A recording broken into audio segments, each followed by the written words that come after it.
hours for me to walk you through all the details. Right. But the long story made short is there's a very objective way of measuring how great a vintage is, how great a block is, how great a terroir is, and that's through the areas of phenolics.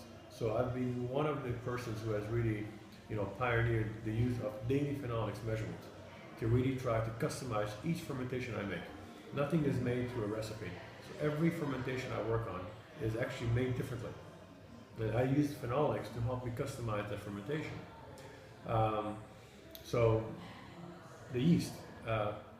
Most yeast in California, most winemakers that make higher end wines that have a little higher alcohol, and I call higher alcohol anything over 14, they tend to go to what's called a biennial strain of yeast. Biennial strains of yeast will help you really ferment strongly, but the reality of it is they're not like a typical Saccharomyces cerevisiae, which is the kind of yeast that's going to impart beautiful flavors and aromas. They just are fermenters. Right. And I don't like these kind of yeast. But they do that because these yeast, the biennial yeast, tend to handle more alcohol, tend to handle more heat. So a lot of wineries will use those.